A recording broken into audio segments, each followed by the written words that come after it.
Super movie, must watch. ಎಲ್ಲ acting ಚೆನ್ನಾಗಿದೆ, cinematic experience, must watch. Everything is the best.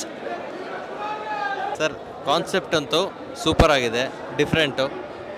Normal ಮೂವಿಗಿಂತ Arjun Janya ಅವರು first ಟ್ರೈಯಲ್ಲೇ next level ಕಾನ್ಸೆಪ್ಟ್ನ try ಮಾಡಿದ್ದಾರೆ. ಗರುಡ ಪುರಾಣನ ಒಂದು ಇಟ್ಕೊಂಡು ಭಾಳ ಚೆನ್ನಾಗಿದೆ, ಅರ್ಥ ಮಾಡ್ಕೊಳ್ಳೋದು ತುಂಬ ಚೆನ್ನಾಗಿದೆ. ಇಂಟರ್ವಲ್ ಸೀನಂತೂ ಒಳ್ಳೆ ಬ್ಯಾಂಗ್ ಇದೆ. ಶಿವಣ್ಣನ ಎಂಟ್ರಿ ಅಂತೂ, ಶಿವಣ್ಣನ ಒಂದೊಂದು ರೂಪದಲ್ಲಿ ತೋರಿಸಿದ್ದಾರೆ ಅಂತಂತಾರೆ, ನೋಡೋಕ್ಕೆ ಎರಡು ಕಣ್ಣು ಸಾಲದು. ತುಂಬ ಚೆನ್ನಾಗಿ ಹೇಳಿದ್ದಾರೆ. ಮಸ್ಟ್ ವಾಚ್ ಮೂವಿ, ಎಲ್ರಿಗೂ ಹೇಳ್ತೀನಿ. ನಾರ್ಮಲ್ ಮೂವೀಸ್ ಬರ್ತಾ ಇರುತ್ತೆ, ಹೋಗ್ತಾ ಇರುತ್ತೆ. ಎಕ್ಸ್ಪೆರಿಮೆಂಟಲ್ ಮೂವೀಸ್ ನೋಡಿ ಅರ್ಥ ಮಾಡ್ಕೊಳ್ಳೋದು ಒಬ್ಬ ನಿಜವಾದ ಆಡಿಯನ್ ಅಂತ ನಾನು ಅನ್ಕೊತೀನಿ. ಆಸ್ ಎ ಮೂವಿ ಲವರ್ ಎಲ್ಲರೂ ಪ್ರತಿಯೊಬ್ಬ ಕನ್ನಡಿಗರು ಈ ಮೂವಿ ನೋಡಲೇಬೇಕು. All the best. 45 ಚೆನ್ನಾಗಿದೆ, ಎಲ್ಲ ಇಷ್ಟ ಆಯಿತು. ಇಂಥದ್ದು ಇಷ್ಟ ಇಲ್ಲ ಅನ್ನಂಗಿಲ್ಲ, ಎಲ್ಲ ಫಿಲಮ್ ಫುಲ್ ಚೆನ್ನಾಗಿದೆ. ಅಣ್ಣ ಸಕ್ಕದ ಮಾಡೋಣ, ಇನ್ನೊಂದ್ಸಲಿ ಬರ್ಬೇಕು, ಮೂರು ಸಲ 4 ಸಲ ಸೂಪರ್.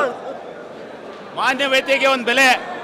11 ಅವತಾರ ಶಿವಣ್ಣಂದು ಸೂಪರ್. ತುಂಬ ಚೆನ್ನಾಗಿದೆ ಸರ್, ಮೂವಿ ಮಾತ್ರ ಸೂಪರ್ ಆಗಿತ್ತು. ನಾವು ಅನ್ಕೊಂಡೇ ಇರಲಿಲ್ಲ ಇಷ್ಟು ಚೆನ್ನಾಗಿರುತ್ತೆ ಅಂತ. ಇಲ್ಲಿ ಬಂದಮೇಲೆ ಗೊತ್ತಾಗಿತ್ತು. ತುಂಬ ಅಂದರೆ ತುಂಬ ಚೆನ್ನಾಗಿತ್ತು ಮೂವಿ, ನಿಜವಾಗ್ಲೂ ತುಂಬ ಇಷ್ಟ ಆಯಿತು. ಬೀಯಿಂಗ್ ಡಿವೋರ್ಸ್ ಫ್ಯಾನ್, ನಿಜ ಮೂವಿ ಚೆನ್ನಾಗಿತ್ತು. ಕನ್ನಡ ಸಿನಿಮಾ ನಾವು ಯಾವಾಗಲೂ ಸಪೋರ್ಟ್ ಮಾಡ್ತೀವಿ. ನೋ ಫ್ಯಾನ್ಸ್ ವಾರ್ ಅಷ್ಟೇ. ನಾಳೆ ಮಾರ್ಕಿಗೆ ಹೋಗ್ತಾ ಇದೀವಿ. ಆದ್ರೂ ಅದೊಂದು ಸಾಂಗ್ ಮಿಸ್ ಆಗೋಯ್ತು ಸರ್. ತುಂಬ ಚೆನ್ನಾಗಿತ್ತು. ಆ ಸಾಂಗಿಗೆ ಬರುತ್ತೆ ಅಂತ ವೆಯ್ಟ್ ಮಾಡ್ತಾ ಇದ್ವಿ, ಬಟ್ ಅದೊಂದು ಸಾಂಗ್ ಮಿಸ್ ಆಗೋಯ್ತು. ಬಟ್ ಶಿವಣ್ಣನ್ ಫುಲ್ಲು ಅವ್ರದ್ದು ಆ್ಯಕ್ಟಿಂಗ್, ಅವ್ರ ರಿಯಾಕ್ಷನ್ ಎಲ್ಲ ತುಂಬ ಅಂದರೆ ತುಂಬ ಇಷ್ಟ ಆಯಿತು. Thank you. ಸಿನಿಮಾ ಅಂತೂ ನೆಕ್ಸ್ಟ್ ಲೆವೆಲ್ ಬ್ರೋ. ಒಂದೊಂದು ಸೀನು ಮಾತ್ರ ಸಖತ್ತಾಗ್ತಿದ್ದಾರೆ. ಶಿವಣ್ಣನ 11 ಅವತಾರ ನೋಡಿದ್ರೆ ಶಿವ ತಾಂಡವನೇ ಆಡೋದು. ಉಪ್ಪಿ ಬಾಸ್ ಅಂತೂ ಸೈಕು. ಒಟ್ನಲ್ಲಿ 45 ಅಂತೂ ಸಿಕ್ಕಾಪಟ್ಟೆ ಇಟ್ಟಾಗೆ ಆಗುತ್ತೆ. ಸರ್, ನಾನು ಶಿವಭಕ್ತ, ಶಿವನ ಅಭಿಮಾನಿ, ಅಪ್ಪಟ್ಟ ಅಭಿಮಾನಿ.